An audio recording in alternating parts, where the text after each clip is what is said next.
Eleuterio Aragonés, mejor conocido como Eduardo Brito, nació el 21 de enero de 1906 en la sección Blanco de Luperón, Puerto Plata.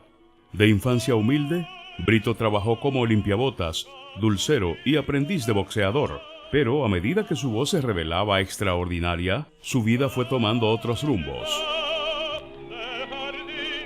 Eduardo Brito fue uno de nuestros cantantes que se podría decir lo que primero trascendió y traspuso las fronteras del éxito.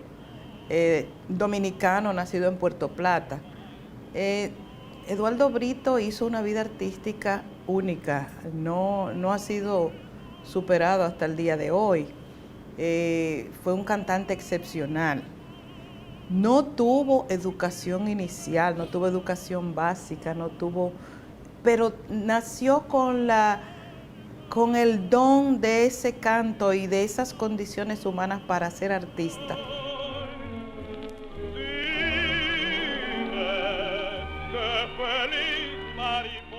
Eduardo Brito, cuyo nombre completo, no voy a decir completo, pero su nombre era Eleuterio, es de un paraje de Puerto Plata, no de la misma ciudad, y se desarrolló en su juventud, me imagino que era simplemente limpia botas en el parque de Puerto Plata. Fue escalando con su voz, llegando a las cimas que llegó. No voy a narrar todo lo que hay en intermedio, pero puedo decir que llegó hasta cantar en los principales teatros, en los principales escenarios de Europa en su tiempo. Fue en esa época, por hay que recalcarlo, la figura más destacada que pudo haber tenido el país. Y sobre todo porque no se esperaba de un país con las condiciones precarias que nosotros teníamos, con una dictadura que nos estaba haciendo todo lo malo, que no había forma de desarrollarse, y Brito puede trascender y llega hasta donde llegó, sobre todo en los países europeos y sobre todo en España. Capullo de Alelí, si tú supieras mi dolor, correspondieras a mi amor y calmara mi sufrir. Estamos hablando que Eduardo Brito viene de ser que limpiabota, mecánico, es decir, aguatero, vamos a decirlo de esta forma, practicante de boxeo, pero con su voz, nació con ese talento. El hombre no descansó. Se salió de Puerto Plata, de su pueblo, con un pasaje de ida y se fue a Santiago. Y de Santiago arrancó para acá. Y estuvo andando todo el mundo con su voz. Su mundo limitado de serenatas y canciones entre amigos se ensanchó rápidamente desde que en 1926 logró la protección artística del maestro Julio Alberto Hernández. Ese mismo año fue el artista estelar de un banquete ofrecido en la capital al doctor José Dolores Alfonseca, lo que le permitió lograr la atención de la prensa de la ciudad de Santo Domingo. Al reseñar la actuación del barítono Eduardo Brito, Listín Diario escribió: "Ignorábamos que existiese en Santo Domingo un cantante de sus condiciones. Ha sido una verdadera revelación". Estamos hablando que Brito, en un lazo, no creo que menos de 20 años, quizá menos, recorrió todo el mundo y de manera exitosa. Después que fue encontrado por don Julio Alberto Hernández, en una ocasión donde él estaba cantando por allá, por su pueblo natal, por Puerto Plata, Julio Alberto lo atrapa, luego se lo cede a Luis Rivera. Después de Luis Rivera le ayuda a conseguir su primer pasaje y después ese muchacho se hace dueño del mundo.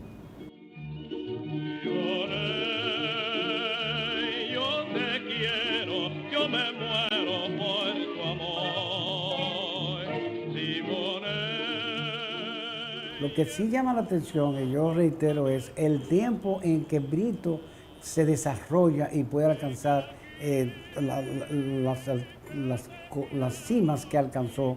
Tras una época donde nosotros no teníamos ninguna ayuda. Aquí Brito tiene que llegar, como casi todos los artistas, porque aquí no hay una industria discográfica, que es lo que nos ha faltado. Para entonces, Brito había cantado en casi todo el Cibao, San Pedro de Macorís y la capital. y se pedía una beca que nunca se consiguió para que el joven barítono pudiese ir a Italia a estudiar.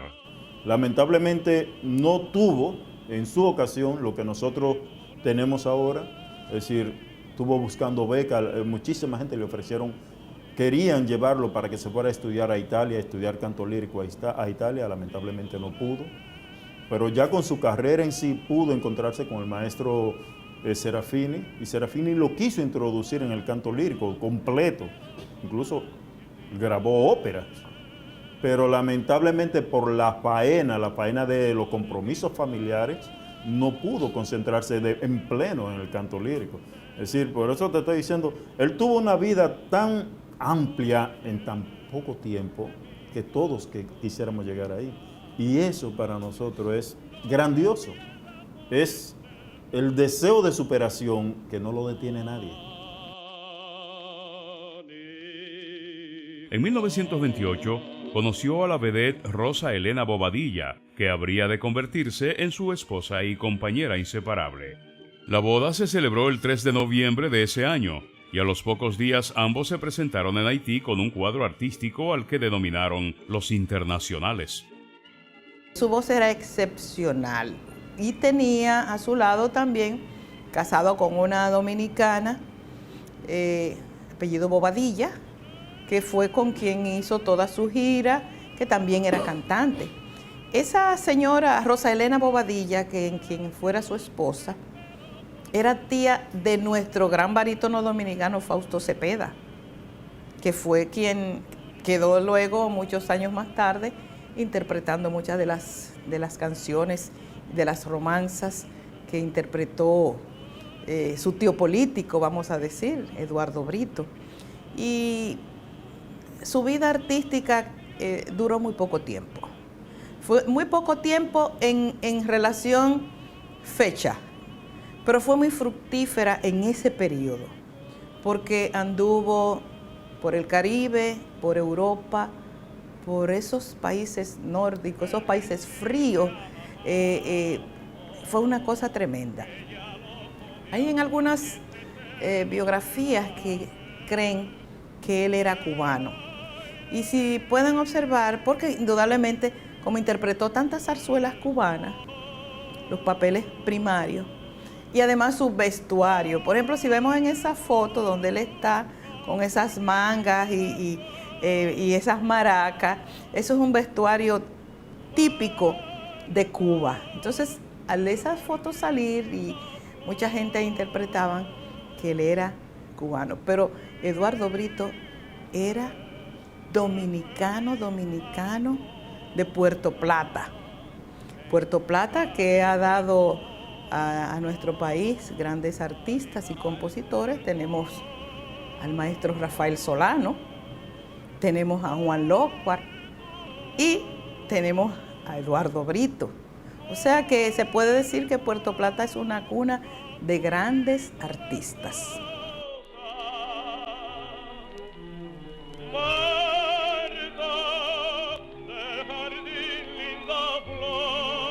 Brito era nativo de Puerto Plata, yo soy puertoplateño, y en Puerto Plata se le guarda mucho respeto. La tumba de Brito, de Eduardo Brito en Puerto Plata, es de las que están bien cuidadas en el cementerio municipal.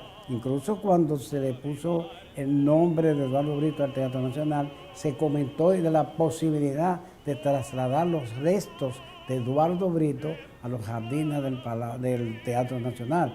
El pueblo de Puerto Plata se opuso y todavía yo sé que nadie va a consentir que se lleven a su ídolo desde allá.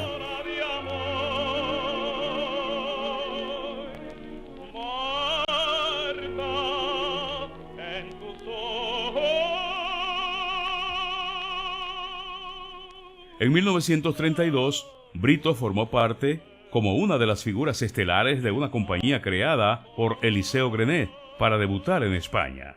Junto al barítono dominicano estaban también su esposa Rosa Elena, Mapi y Fernando Cortés y otras estrellas. En el Teatro Nuevo de Barcelona, Brito alcanzó ovaciones reservadas solo a los grandes elegidos al interpretar La Virgen Morena de Riancho y Grenet. Esclavo soy, negrona. Son de las cosas que cantaba y las que le hicieron famoso. Que tengo que decirte, Sobre Esclavo Soy, una de las más famosas canciones líricas que tenemos aquí en Latinoamérica. Eduardo Brito, esa fue la canción, vamos a decir, que lo catapultó. Ya él estaba haciendo, vamos a decir, carrera en los Estados Unidos y entonces firma con la compañía de Eliseo Grenet, el compositor español, y con la zarzuela La Virgen Morena, canta esta romanza en el primer acto de esa zarzuela y eso es apoteósico lo que sucedió. Anduvo España completo con esa zarzuela. Y estoy diciendo que cantó muchísimas otras zarzuelas, pero la principal, la que lo llevó realmente a lo que es su estrellato por toda Europa, fue esa romanza y la zarzuela La Virgen Morena. Esclavo soy, negro nací, negro es mi color y negra mi suerte, pobre de mí, sufriendo voy. La Virgen Morena, dice una crítica del Teatro Principal Palace, alcanzó un éxito rotundo. Eduardo Brito tuvo una noche feliz, desempeñando su papel de modo irreprochable, como actor y como cantante, viéndose obligado a repetir la romanza del primer acto y otros números del segundo acto, entre atronadores aplausos. Igual que con La Virgen Morena, Brito alcanzó grandes éxitos en España con Katiuska, Luisa Fernanda, la del Soto del Parral, El Cantar del Arriero, la del Manojo de Rosas, El Asombro de Damasco y sobre todo con Los Gavilanes.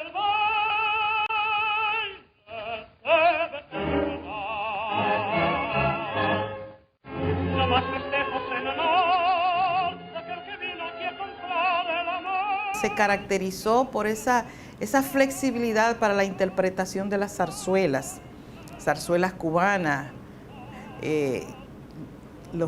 zarzuelas españolas también, como en Los Gavilanes.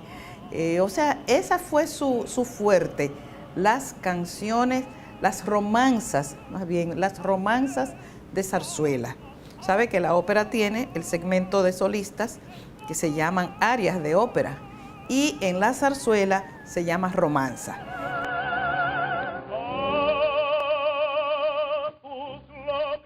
Eduardo Brito era un barítono, que es la voz en masculina, baja. Hay barítonos bajos y hay bajos, pero barítono es la persona que en contraste con el tenor, que es el que puede cantar notas más altas, que tiene un campo de alcance con su voz, pero barítono es la persona con la voz más fuerte, digamos, y más segura en el campo, en los renglones bajos de la música.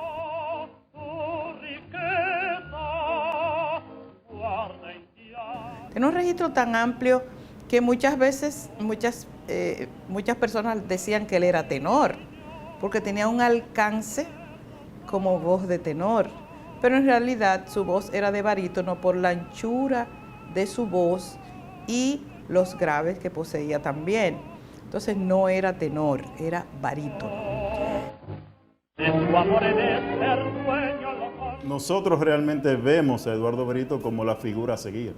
El artista que, te lo pongo de esta manera, por ejemplo, el coralista, todo coralista quiere llegar a la más alta casa de estudio corales o de práctica coral, que es el Coro Nacional. Nosotros, los cantantes líricos, queremos llegar a donde ha llegado el más alto de todos los cantantes líricos dominicanos, que es Eduardo Brito. Es decir, hay influencia. Tanto así que yo conservo en mi archivo de música las grabaciones de él, y en un principio fueron y todavía son parte de mi repertorio, parte de lo que canto. Aquellos ojos verdes de mirada serena dejaron en mi alma eterna sed de amar, anhelos de cariño. Se dirigió más tarde a Puerto Rico y con su esposa y sus 2 niños volvió a Nueva York. En la Clínica Mayo fue diagnosticada la fatídica enfermedad mental que acabaría con la fulgurante carrera de Brito, quien se reintegró a la patria, pero ya no era el mismo hombre. Contrajo una gran sífilis, sífilis que le afectó mucho la salud, le afectó su carrera, le llegó al cerebro y perdió totalmente el conocimiento. Se convirtió, lamentable, en un loco muy, digamos, como decían que era furioso, que estaba en una casa amarrado, en una habitación en la calle Ravelo, por cierto, en la calle donde vivía Aristide Inchausti, que tiene un libro escrito sobre la vida de Eduardo Brito. De ahí él fue trasladado al manicomio y la gran queja que hay del trato que se le dio inadecuado a una figura con los triunfos que había traído Eduardo Brito a nuestro país. Hubo una confusión que quizás todavía existe con la cuestión que me dice que posiblemente él hiciera algún comentario en contra del régimen de Trujillo, que quizás pues, eso puede haber sido la causa de que muchas personas se abstuvieron de rendir ese homenaje. Sin embargo, la prensa subsiguiente, los días subsiguientes después de la muerte de Brito, muchos periodistas escribieron sobre cómo el país no tendrá nunca forma de resarcirse de ese abandono a esa gran figura como era Brito, que no fue tratado, que fue totalmente abandonado en un manicomio, donde allí sufrió toda clase de, como usted puede imaginarse, que no era el trato que ha debido dárselo. En un libro que acabo de publicar, que se llama Música y Pensamiento, hago referencia a este hecho, donde digo que el país, nosotros no tendremos nunca la forma de recuperarnos, resarcirnos del maltrato que sufrió Eduardo Brito, siendo la figura que era. Con ese nombre del Teatro Nacional Eduardo Brito, con eso no basta, porque ya el tiempo ha pasado para reconocer la grandeza de quien fue nuestro gran barítono, nuestro gran cantante, Eduardo Brito.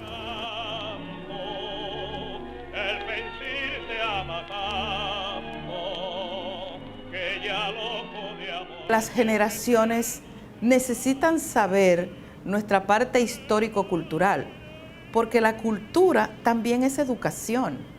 Esa parte artística es educativa. Eso fomenta a que los jóvenes lean. Ya los jóvenes de ahora no se inspiran en hacer un poema, en musicalizarlo. Entonces, si se pone toda esa música, si se hace ese rescate de la historiografía musical dominicana, de nuestros compositores, de nuestros poetas, eso forma parte de la educación cultural del pueblo dominicano.